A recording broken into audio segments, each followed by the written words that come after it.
Hello. अभिस्तर ऊतींचे किंवा epithelial टिश्यूजचे विविध कार्य असतात. जसं की संरक्षण, शोषण आणि श्लेष्मल यासारखे पदार्थांना पुढे ढकलणे. आणि याच अभिस्तर ऊतींचा एक अतिशय विशेष प्रकार म्हणजे ग्रंथील अभिस्तर किंवा ग्लँड्युलर एपिथेलियम. यामध्ये अभिस्तर ऊतींमधील पेशी स्वतःला एका ग्रंथीच्या स्वरूपात किंवा ग्लँडच्या स्वरूपात मांडतात आणि ही ग्रंथी एका विशिष्ट पदार्थाच्या स्त्रवण्यामध्ये किंवा सिक्रिशनमध्ये गुंतलेली असते. आणि या व्हिडिओमध्ये आपण ग्रंथीला अभिस्तर ऊतींमध्ये किती पेशी आहेत आणि याचे काय विविध प्रकार आहेत यावर बोलणार आहोत. चला तर. ग्रंथीला अभिस्तर ऊती दोन प्रकारच्या असतात. पहिल्या म्हणजे एकपेशीय किंवा युनिसेल्युलर आणि दुसऱ्या म्हणजे बहुपेशीय किंवा मल्टीसेल्युलर. एकपेशीय अभिस्तर ऊतींचा सगळ्यात सामान्य प्रकार म्हणजे गॉबलेट सेल. या पचनसंस्था किंवा डायजेस्टिव्ह ट्रॅक, श्वसन संस्था म्हणजेच रेस्पिरेटरी ट्रॅक यासारख्या विविध ठिकाणी उपस्थित असतात. आणि अभिस्तराच्या पृष्ठभागावर श्लेष्मल द्रव्य स्त्रवणं हे यांचं मुख्य काम आहे. आणि यांना गॉबलेट सेल याच्यासाठी म्हणतात कारण या एखाद्या चषकासारख्या किंवा गॉबलेट सारख्या दिसतात. म्हणजेच या वरच्या बाजूला रुंद आहेत आणि तळाला अरुंद आहेत. बरोबर.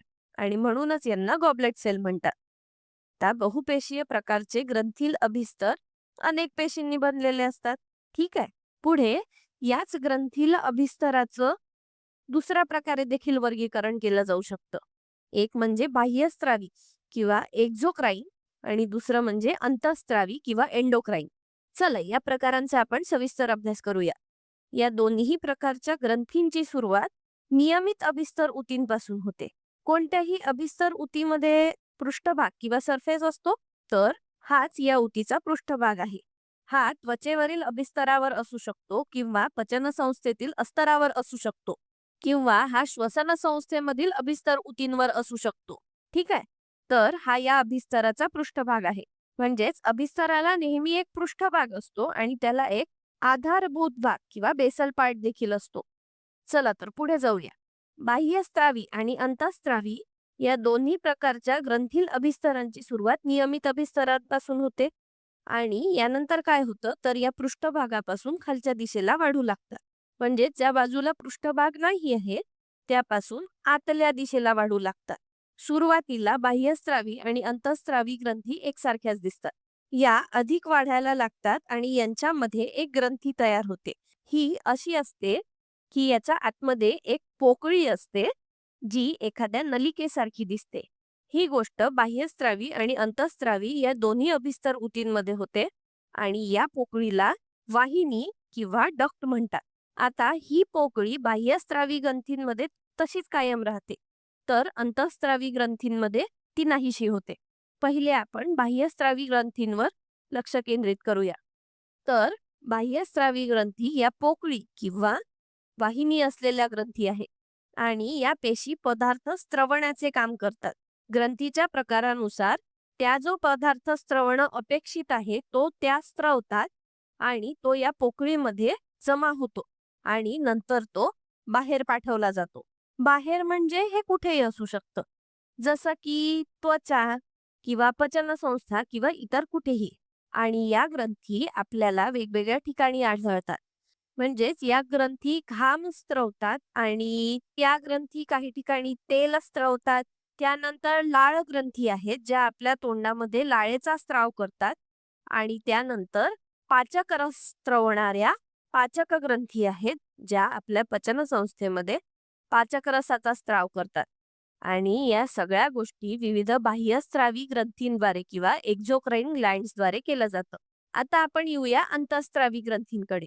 सुरुवातीला यांच्याकडे बाह्यस्त्रावी ग्रंथींसारखीच एक पोकळी असते, पण ती हळूहळू नाहीशी होते आणि यांचा पृष्ठभागाशी असलेला संबंध तुटतो. पण या ग्रंथींद्वारे स्त्रवला जाणारा स्त्राव कुठेतरी जावा लागेल. बरोबर. म्हणजे बाह्यस्त्रावी ग्रंथींमध्ये हे खूप सोपं आहे. यांनी ह्या पोकळीमध्ये स्त्राव केला आणि हा बाहेर टाकला गेला. मग अंतःस्त्रावी ग्रंथी काय करतात तर या त्यांचे स्त्राव रक्तात म्हणजेच रक्तप्रवाहामध्ये स्त्रवतात. तर होतं काय, जेव्हा अंतःस्त्रावी किंवा एंडोक्राईन ग्रंथी पूर्णपणे विकसित होतात तेव्हा रक्तकेशिका त्यांच्यामधून जातात आणि या ग्रंथी जो काही स्त्राव करतात तो या रक्तकेशिकांमार्फत रक्तप्रवाहात जातो. म्हणूनच अंतःस्त्रावी ग्रंथी फक्त रक्तप्रवाहामध्ये स्त्राव करतात, तर बाह्यस्त्रावी ग्रंथी या फक्त या पोकळीमध्ये स्त्राव करतात.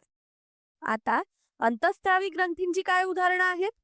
तर यामध्ये संप्रेरक स्त्रवणाऱ्या ग्रंथी येतात, जसे की आवटू ग्रंथी किंवा थायरॉइड ग्लँड, स्वादुपिंड किंवा पॅनक्रियास आणि वृकस्थ ग्रंथी म्हणजेच ॲड्रिनल ग्लँड्स. म्हणजेच आपल्या शरीरात स्त्रवली जाणारी सगळी संप्रेरके ही अंतःस्त्रावी ग्रंथींद्वारे स्त्रवली जातात. ठीक आहे. चला तर एक पटकन सारांश घेऊया. आपण पाहिलं की ग्रंथील अभिस्तर किंवा ग्लँड्युलर एपिथेलियम यांचं 2 प्रकारे विभाजन केलं जाऊ शकतं. पहिलं म्हणजे एकपेशीय, ज्यामध्ये येतात गॉबलेट सेल्स, आणि दुसरं म्हणजे बहुपेशीय. यांचं दुसरा विभाजनाचा प्रकार म्हणजे बाह्यस्त्रावी ग्रंथी किंवा एक्झोक्राईन ग्लँड्स आणि अंतःस्त्रावी ग्रंथी किंवा एंडोक्राईन ग्लँड्स. बाह्यस्त्रावी ग्रंथी या घाम, तेल, लाळ, पाचक रस यासारखे स्त्राव स्त्रवतात, तर अंतःस्त्रावी ग्रंथी या संप्रेरके स्त्रवतात. आणि या कुठे आढळतात? तर या अवटू ग्रंथीमध्ये, स्वादुपिंडामध्ये आणि वृकस्थ ग्रंथीमध्ये आढळतात. या व्हिडिओसाठी इतकंच. धन्यवाद.